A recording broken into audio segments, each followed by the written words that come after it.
Tonight's big stories. The Philippines leans into top agri partner Vietnam as the threat of El Nino looms. Will the recently signed 5-year supply deal for Vietnamese rice help? We'll get insights from former Agriculture Secretary, Usec Undersecretary Fermin Adriano. President Marcos says he is unsure if the People's Initiative is a good option to amend the Constitution, but at least one House lawmaker is still determined to push for it. And will electric vehicles really take off here? We'll be speaking to the president of the distributor of BYD Auto here in the Philippines, Toti Zara, about the opportunities. Welcome to the show. I'm Regina Lay. I'm Angela Lagunzad Castro. And I'm Sean Yao. Okay, so tonight we're taking a little break from all the cha-cha talk, at least for the top stories. Konting break lang naman. But let me first steer the conversation over to something just as important, which is food security, specifically rice. So we reported yesterday that the deal signed between the Philippines and Vietnam, which includes a 5-year supply agreement for 1.5 to 2 million metric tons of rice. The two countries also signed deals on agriculture development and knowledge transfer in the areas of rice production, farm management, and crop sustainability.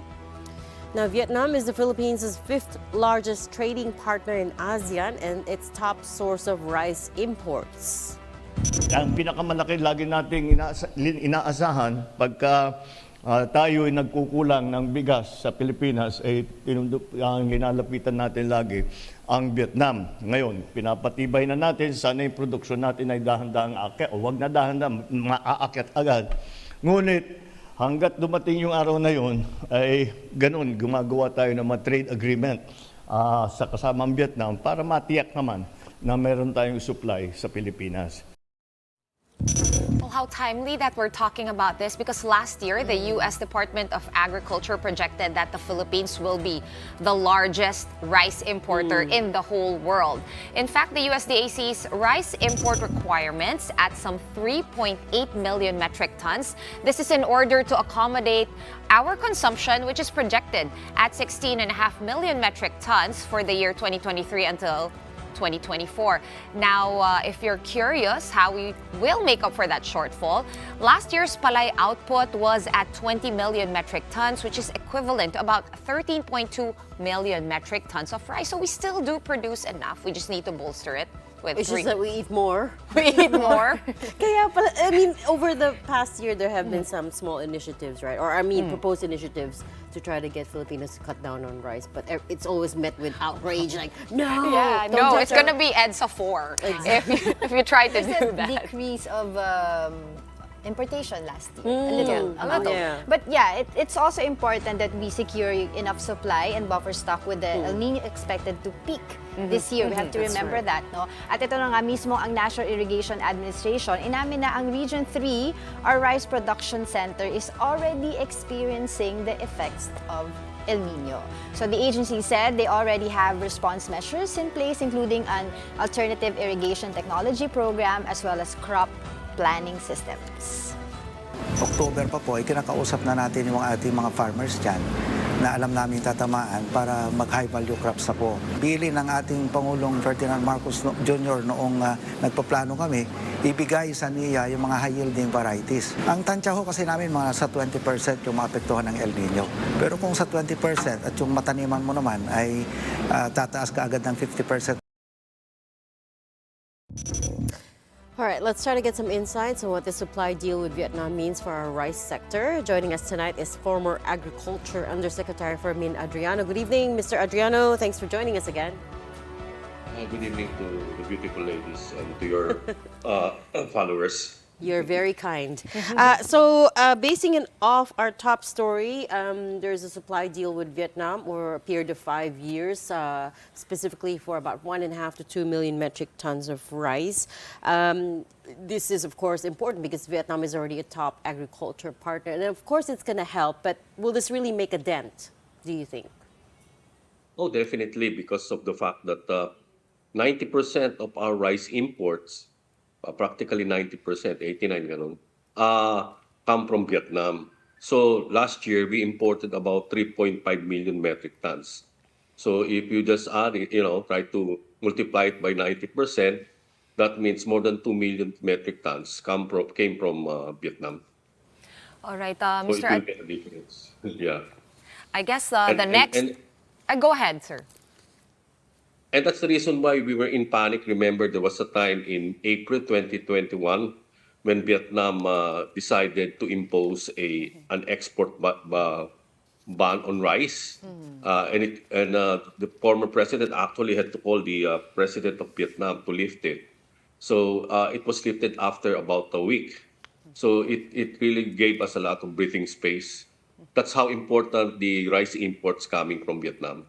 All right, It will really create a panic Mr. if we don't Adriano, get that supply. the other thing Yeah, causing a go ahead. panic is when, of course, prices go up. We have seen that in the past year, sobrang taas nung presyo ng bigas. With this new import deal, maapektuhan po ba yung presyo? Is it possible that we actually see rice prices start to go down? I think it will be difficult because of the cost of production of rice, not only in the Philippines, but all over the world, including that of Thailand and Vietnam and in India. These are the major exporters. The cost of production has risen because of the high cost of fertilizer and the high cost of fuel. So the worrying factor in the memorandum of understanding is that it's stated there that we are assured of 1.5 to 2 million metric tons per year at a competitive and affordable price. How much will that price be shall be subject to market valuation probably by the Vietnamese. Of course, if you're the Vietnamese, you don't like to lose money. You know, if you particularly if you can sell it to other buyers. Okay. Do you find that our rice prices now, Mr. Adriano, are actually fair given the na tumaas nga no, yung presyo ng inputs like fertilizer and fuel?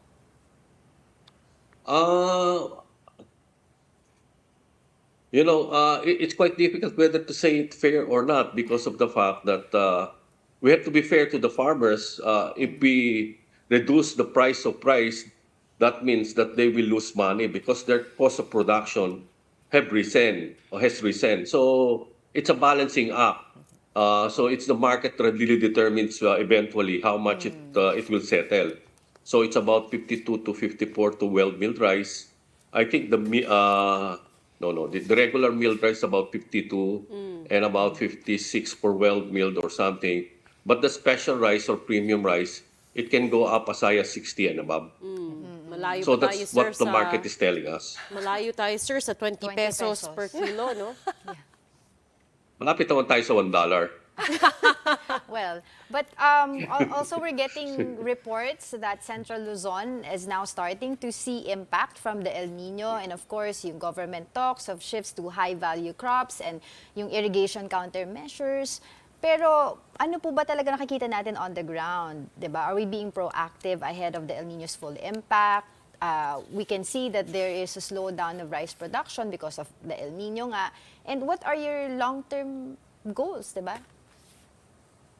Yeah, the planting season for rice, the dry season, starts actually December and then goes to February.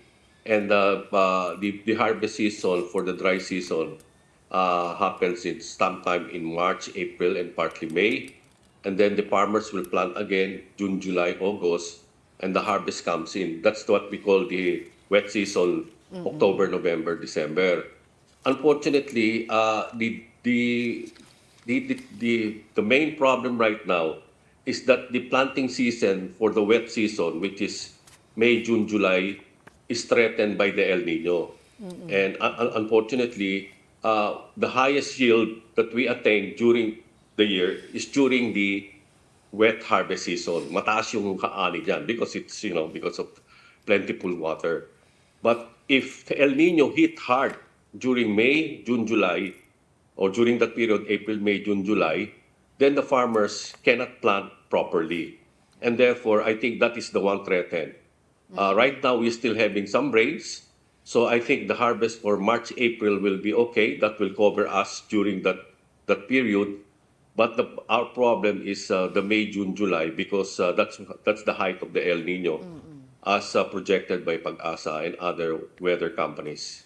So, Off the back of that, do you think we should also be signing similar deals with other countries? Thailand, for instance, is another top rice supplier. Should we be covering our bases now and be talking to these other countries, or enough na tong Vietnamese deal? There are two policy instruments that you can use. The problem is that Thailand sells rice at a higher price than Vietnam. India offers cheaper prices than Vietnam. If you look at the price, international market price. The problem is that we impose higher tariff on rice coming from outside of the ASEAN. So if it's sourced from the ASEAN countries, that means Thailand, Vietnam, Thailand, even Myanmar, it is only imposed a 50%, a 35% tariff. Outside of that, like India, it's 50%. We try to temporarily lower it to 35% so that it can be at parity with the ASEAN. So it will be, attractive to import from India. So that's a policy instrument. The other one is reduce the tariff instead of 35%. Temporarily during this year, you can reduce it to 10%. So that even if the price internationally is high, with the lower tariff, that means it comes here or it can be sold here at a lower price. Yun ang dapat pag-isipan ng ating mga policy maker. Whether they should lower the tariff so that it will be attractive to private importers to buy it from not only from Vietnam but also from Thailand.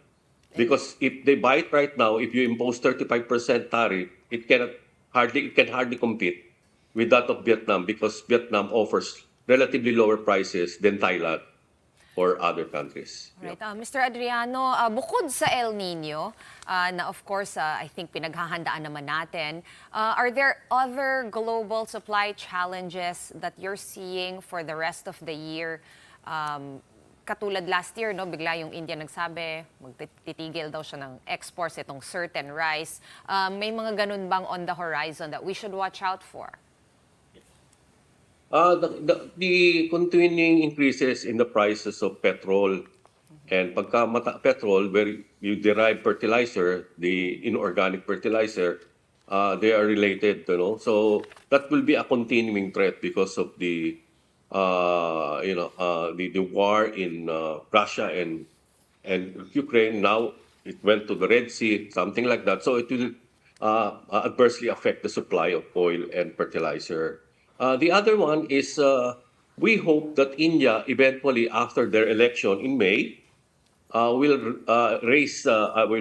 finally lift the export ban because the Indian administration government tries to maintain it at a lower rate right now, so they stop export and prioritize the local market. If they open the market again, then there will be more rice to the global market. That will help reduce prices internationally. The other problem that we will encounter down the line is that Vietnam is also trying to ship about 400,000 metric tons of the rice field to the growing of high-value crops because the farmers there discovered that they earn more money by planting high-value crops than rice. So they're already, I think they're on the way right now to ship about 400,000 hectares of their land to the production of high-value crops. We have to watch that because that means there will be a decline in their oval or harvest. So those are the things that we see. But hopefully, with the weather becoming better by the end of the year, then we will be in a better position to have a adequate supply of rice. And then lastly, Mr. Adriano, do you know how Secretary Tiu Laurel is doing? I wonder if you've had if you checked in with your colleagues at the DA. He's doing well. I think that's the right move right now because you have to secure the supply, and by having that agreement with Vietnam, you're worried that they might, they cannot just renege on their promise and said that, okay, we will try to ban export to other countries. That will be disastrous for the Philippines. But having that agreement is, an assurance that regardless of what happened, we can have access to steady supply But of course, we cannot guarantee that the price will not rise. That's a problem. The question now, if we cannot guarantee the price will not rise, is how drastic the price increase will be. I think that's what our officials should be watching. Because a gradual increase will not create a lot of restlessness, but a drastic increase might create political unrest. Okay, well, good to hear that he's headed in the right direction at least. We're going to have to leave that there. Yeah. Thanks for joining us tonight, former DA Undersecretary Fermin Adriano. Right, we're going to pause for a quick break, but right after that, PI or no PI, that is the question that even President Bongbong Marcos is having a hard time answering. The latest on the People's Initiative debate. When the big story returns, keep it here.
You're still watching the big story here on One News. Okay, eto na, no? Konting pahinga lang, as we promised, from all talks of politics.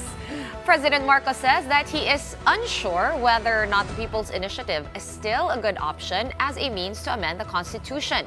The president admits that talks on PI have become politicized amid squabbles between the House and the Senate. Listen to this.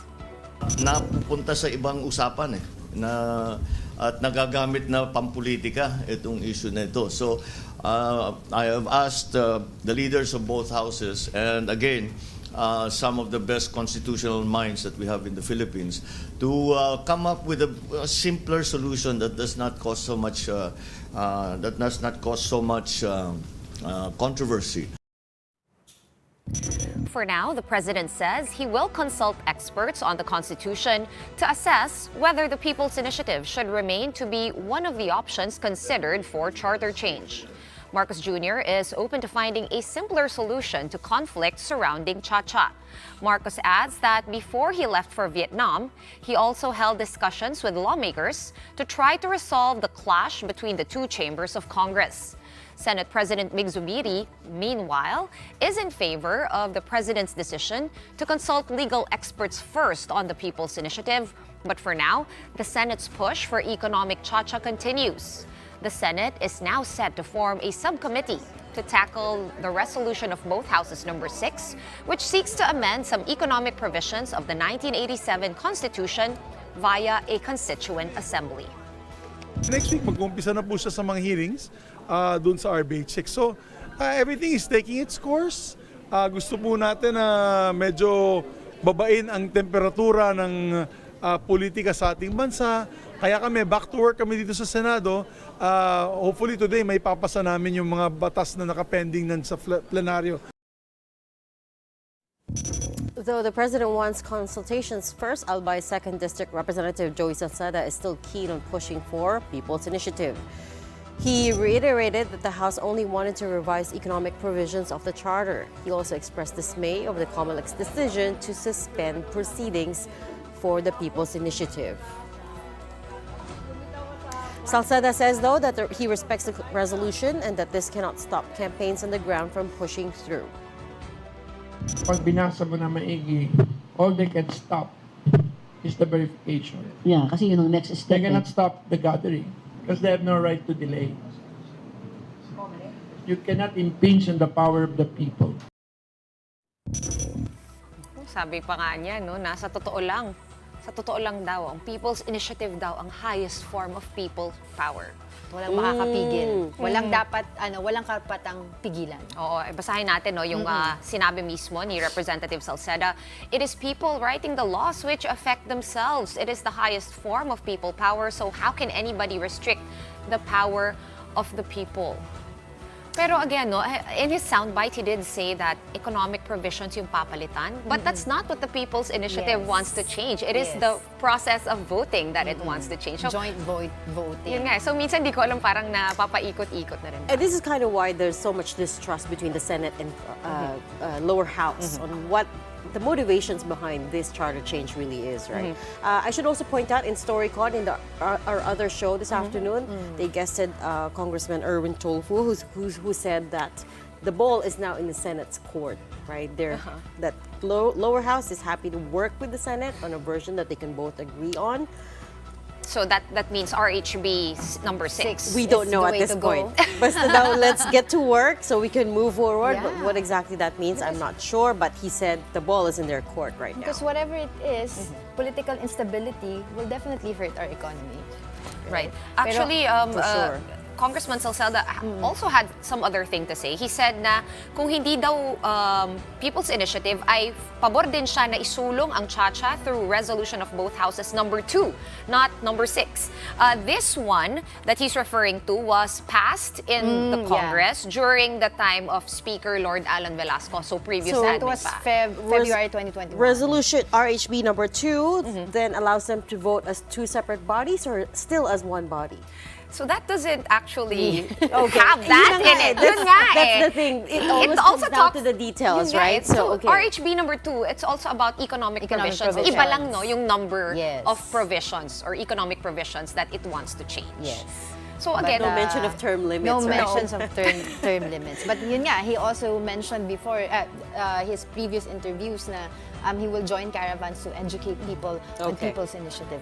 Pero ngayon, mukhang break muna rin tayo sa patatsada ni Senator Amy Marcos laban sa pinsan niyang si House Speaker Martin Romualdez. Mean Los Baños gives us more details on that. Mean, go ahead. That's right, Angela. Senator Amy Marcos said she doesn't hold any grudge against her cousin, House Speaker Martin Romualdez. Hindi ako nagagalit sa kanya. Wala namang galit doon. Hindi naman personal. Wala namang ganon. Ayoko naman makipag-away. Kilala naman ninyo ako. Ang tagal-tagal ko na. Hindi naman ako pala away. But the senator notes she will continue her fight against the People's Initiative, especially now that it's supposedly becoming clearer that Romualdez is involved in the campaign. Marcos administration ang winawasak niya. Yan ang problema. Ang hirap-hirap talaga ng pinagdaanan namin, ng aking pamilya, ng aking mga anak. Pagkatapos, itong hulog na langit na second chance sa aming pamilya, sisirain lang ng kung sino-sino. Hindi naman ako papayag niyan eh. Senator Amy says it appears as though the public is being manipulated to support this People's Initiative campaign to amend the charter, even if the priority of this move is not really the Filipino people. Ayoko kasi itong ginagaslight tayong lahat. Nagagaslight na ako sa ginagawa eh. Kunyari, kami ang nag-umpisa. Kunwari, alam ng tao at People's Initiative. Bakit tayo linilin lang? Panloloko na to eh. Yesterday, House Speaker Martin Romualdez has made this appeal. Tapusin na po natin ang bangayan, magtrabaho na lamang tayo. But still, Senator Marcos is determined to get to the bottom of the issue through the ongoing probe into the supposed signature buying for People's Initiative. Yes, Angela, Senator Marcos will hold the next hearing on Friday. This hearing will be held in Davao, where more witnesses have come forward to testify that they were forced or bribed into supporting the People's Initiative. Angela? All right, thank you, Mean Los Baños. Now, still on politics, buhay pa rin ang unity. Talaga Girls, ba? buhay pa. That's what President Bongbong Marcos assured despite the recent pronouncements made by the Dutertes over the weekend. Now let's listen to that.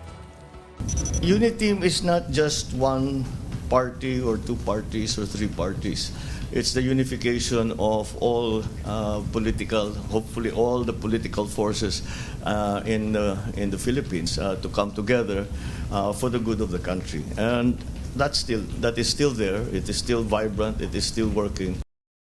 In addition, Marcos said that there's been no change in his relationship with Vice President Sara Duterte. The chief executive maintained that VP Sara will continue serving as Education Secretary. Well, it's exactly the same. Hindi naman nagbabago. How do other officials feel about the cracks, so-called cracks in Uniteam? Let's bring in Camille Samonte for the details. Camille, what do you have for us? Reg, that's right. Several officials have spoken up about this so-called breakup of the Uniteam. Among those is former Senator Leila De Lima. In a post on X, De Lima said VP Sara can no longer serve in the president's confidence after that rally where Davaoeños called for BBM's blood and cheered every mode of getting rid of him, as suggested by her father in his speech. Former Senator Antonio Trillanes likewise chimed in, saying that VP Sara should have a bit of shame and resign as a DepEd secretary. That's after her father and sibling cursed and insulted President Marcos. Meanwhile, during a media encounter in Davao City on Tuesday night, former President Rodrigo Duterte explained the call made by his son, Mayor Baste Duterte, for President Marcos to resign. Well, si Baste, siyempre galit yan. Kasi kapatid niya nandyan eh. Kung tanggalin mo yung konstitusyon, saan mapulutin si Inday? Yung kay Baste naman, sentimental, but it's a brother to sister. Paborito ni Inday si Baste. Tanggalan ng tao ng trabaho, Vice Presidente.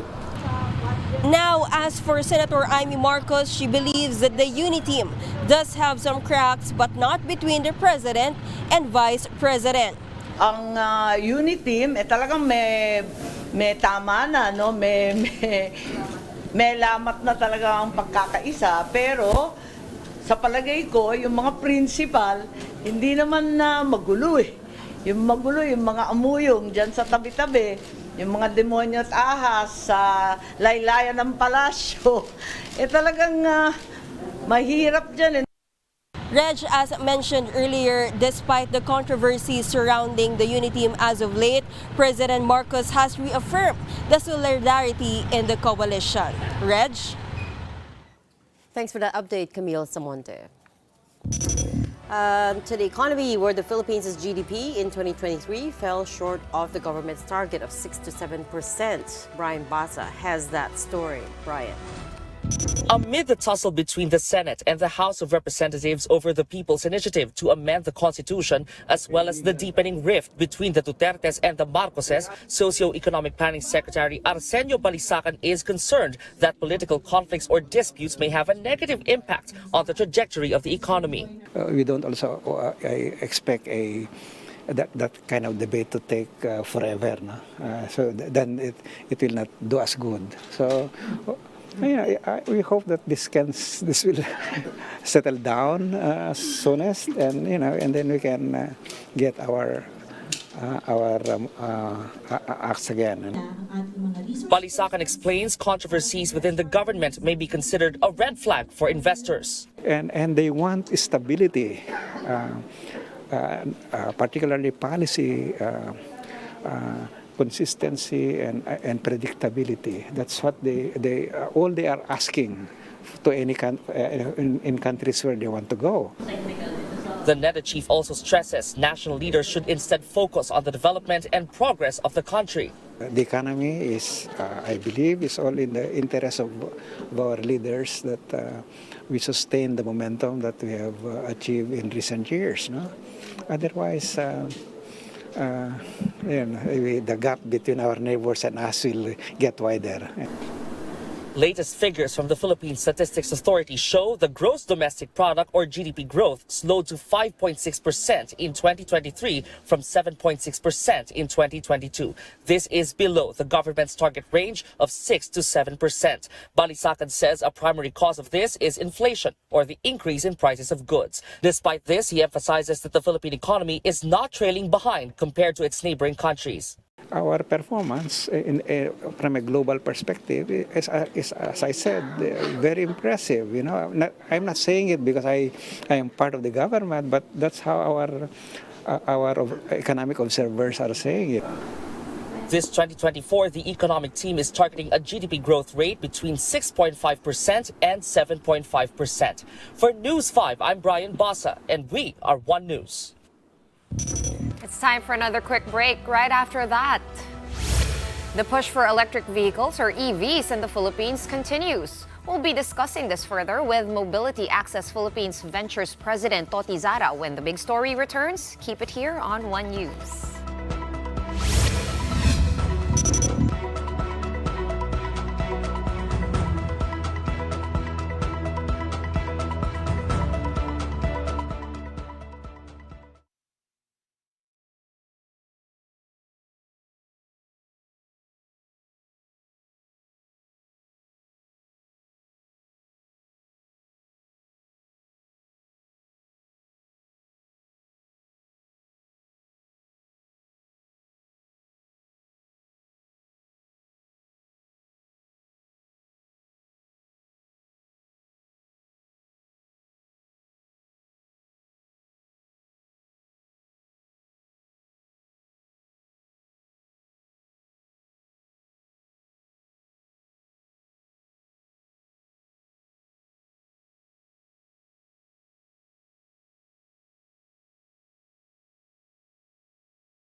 Welcome back. You're still watching the big story here on One News.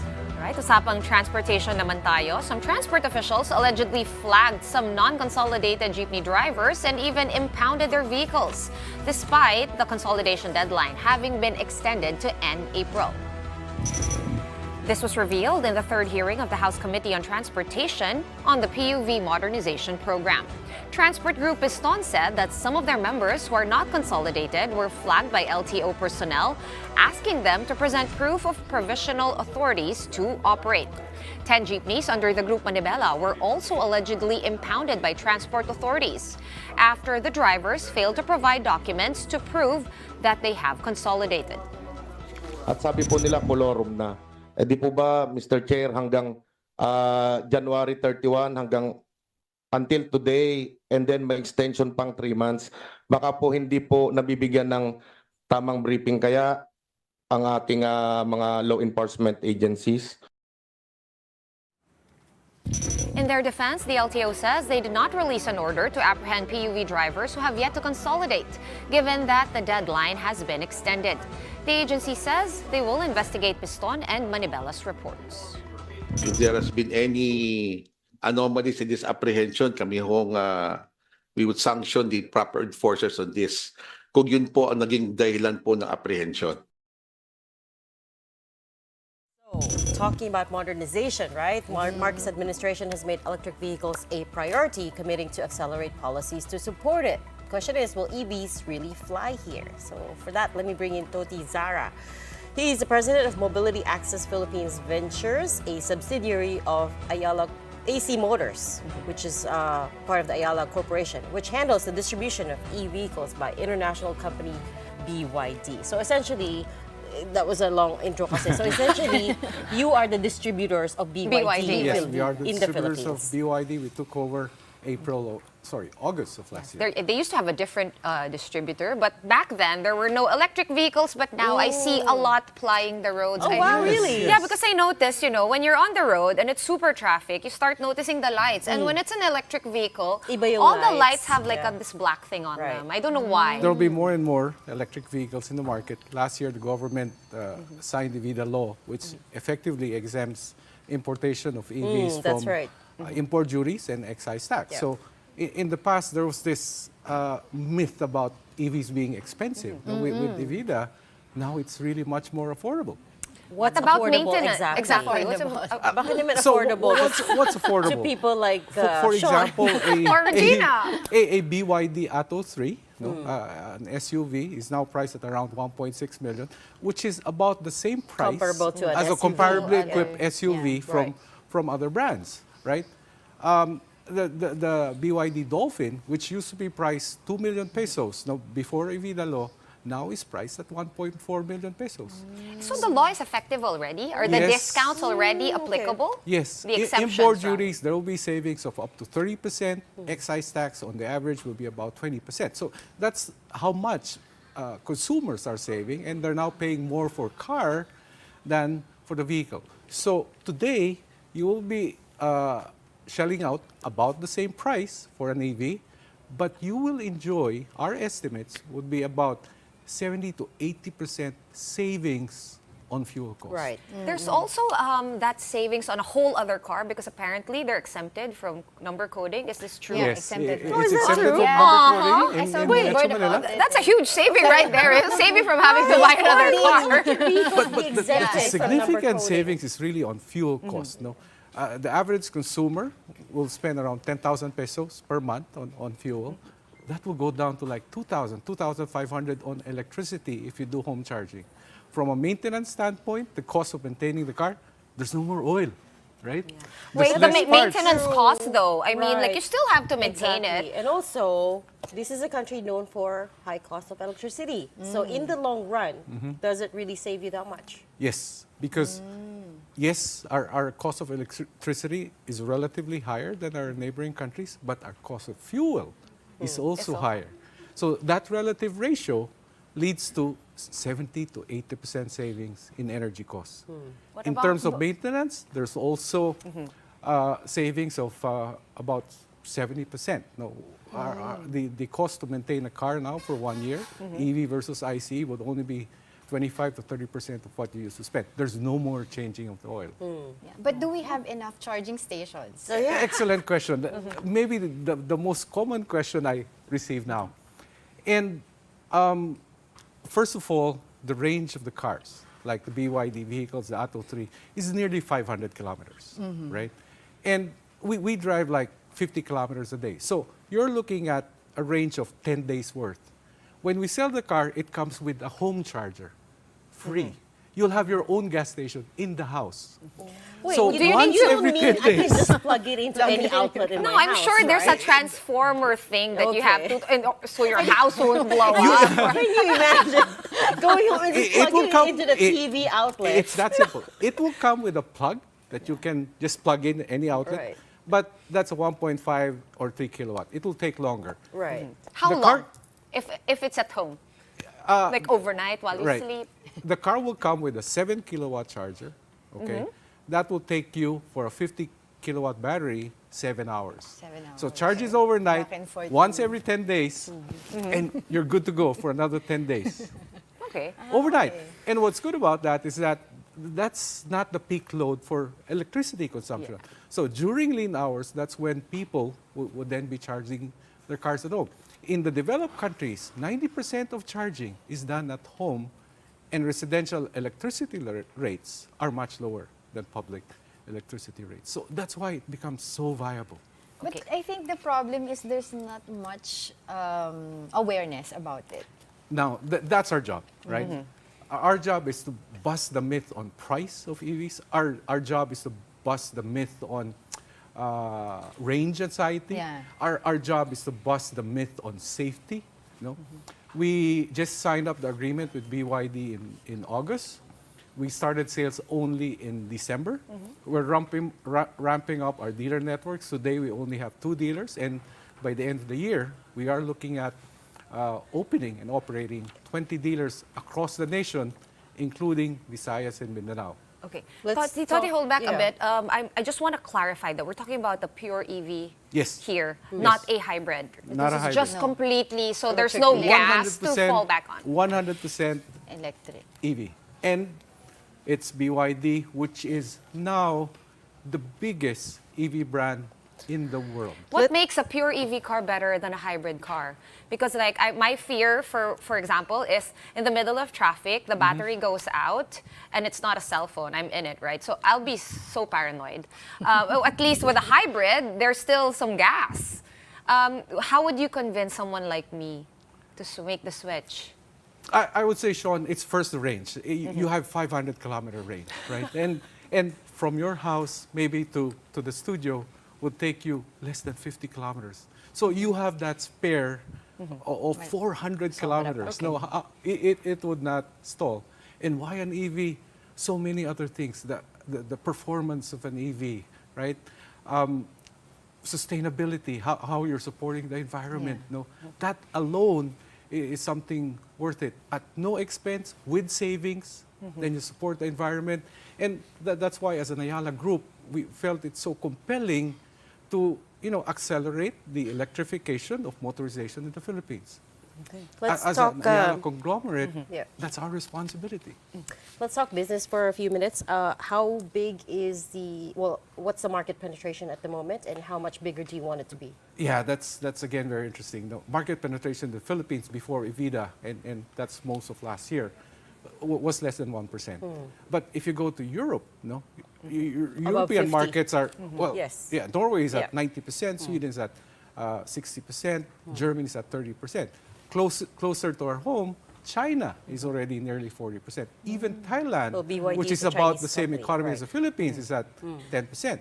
So we are looking at electrification from 1% today, to grow to 15, 20% within the next 5 years or up to 2030. Since you guys took 15 to 20% over Yeah. the next 5 years. That's Yes. a big jump. Well, I would The think so. total global market, Regina, is already 15%.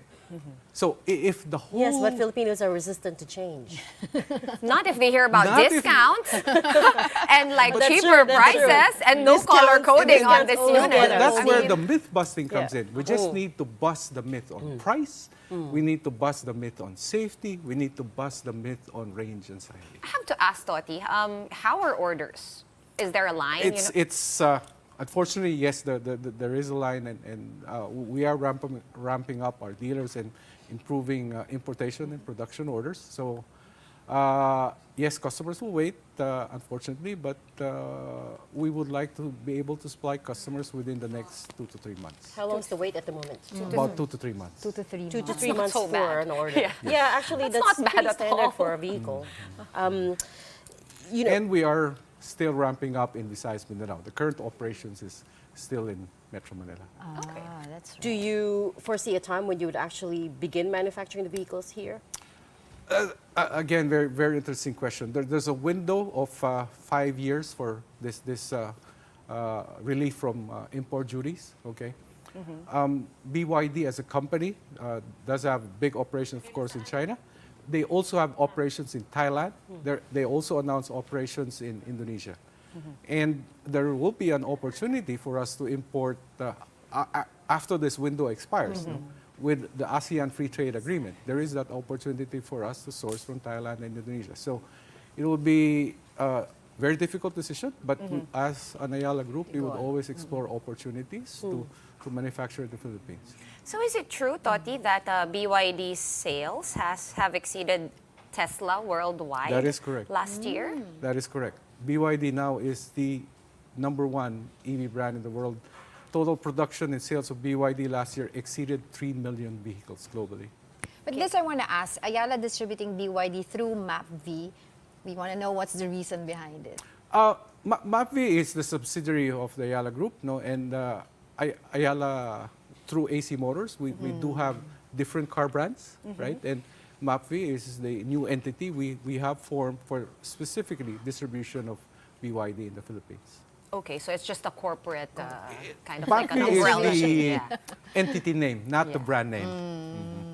Okay, so how many models? Let's talk about the fun stuff. How many models does BYD have right now? You I mentioned think you've two. got a almost potential customer here that you can convert. No, because by it, the end it of the looks show. really, it looks really nice. By the I end mean, of the show, you can probably convert her. it's really compelling. I mean, no It is color compelling. coding. It No is- color it You is have very- one parking You slot have- in the yeah, condo. the color coding. That's all you need, right?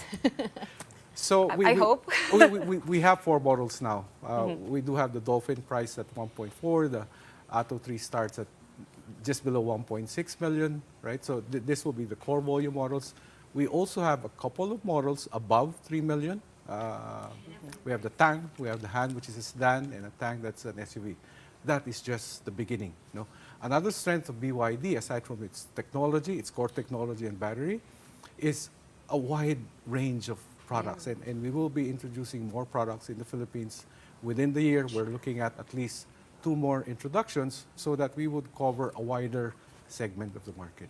Would you say you're up ahead of your competitors here in the Philippines in terms of electric vehicles, pure electric vehicles?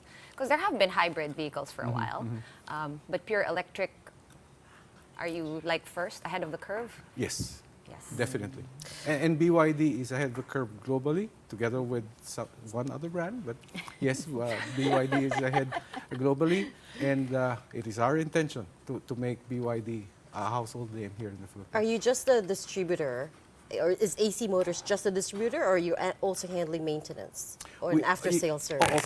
Of course. No. We operate a network of dealers. Some are franchise, some are owned by Ayala ourselves, right? So it'll be within the nice- country? Yes. Within Is the there capability here already to service EVs? Today, yes, we do have 2 service centers, one in Makati, the other one in Quezon Avenue.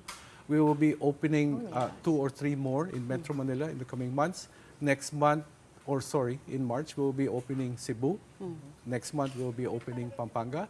And further down the year, we would have dealerships in Mindanao, specifically Cagayan de Oro, Davao. We also appointed already a dealer in Iloilo, in Bacolod. So we will be across the Yeah, because I would think that the growth of the growth of the service centers has to grow in tandem with the dealerships, Definitely. right? Yes. Because Definitely. you're gonna get a lot. You still need a casa to go Initially, with. exactly. Yes. Initially, at the very Maintenance least. would be less, but it's once a year, Yeah. and the repair will be much simpler because there are less moving Why parts. is it? Is there really There's less no movement? engine. There's no engine, no change. There's no There's no sound. engine. That's There's no great. sound. There's no sound. You get in the car and you're like, is it on? There's no engine. There's no You basically have a battery, motor, that's it. computer. Yes, and controllers, inverters, all integrated into one. And finally, the safety issue. What do you have to Safety say to issue- people who still think that Yes, EVs are unsafe?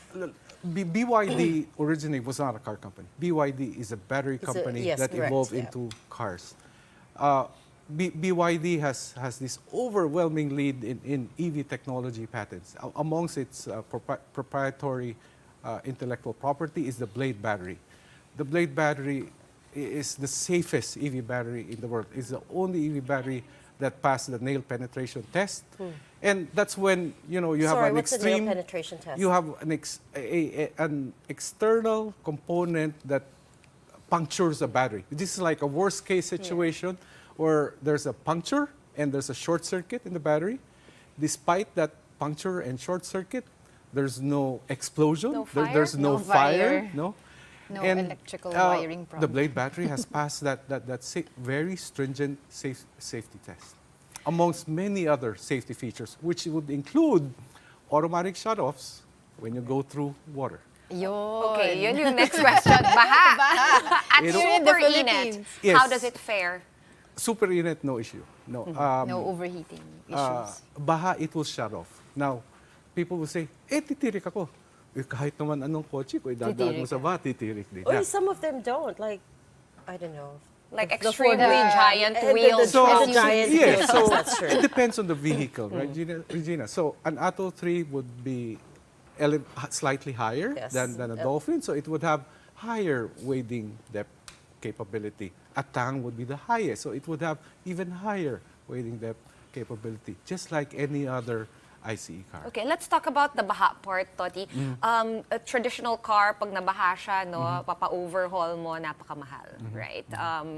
And then nobody wants to buy it anymore after that. It's been tainted. What happens to an EV vehicle? So it stops, you said, it auto shuts off. And then what happens?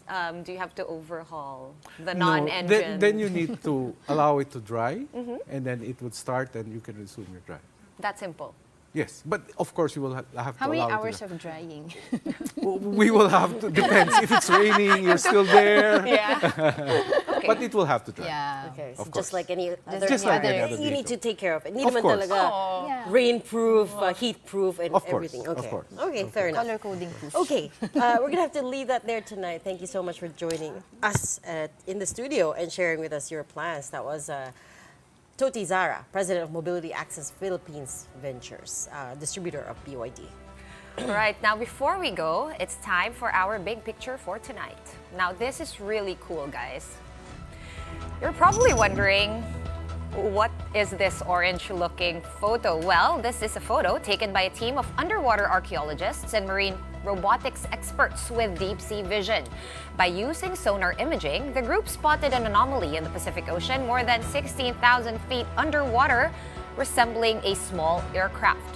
The team believes this anomaly could be a Lockheed 10E Electra, the plane that Amelia Earhart was piloting when she went missing while attempting to fly around the world back in 1937. Now, Earhart, along with her navigator Fred Noonan, vanished on July 2 in the midst of her widely covered endeavor to be the first woman pilot to fly around the world. Numerous experts and investigators have attempted to solve the mystery of the renowned pilot's disappearance 87 years since. Now, could this be the answer? Intriguing. Very That could be intriguing. the answer to the song, Whatever Happens to Amelia Maybe they have to change the song now. All right, that's it for the big story tonight. We are One News, all sides, all the time. Thanks for tuning in. Have a good night.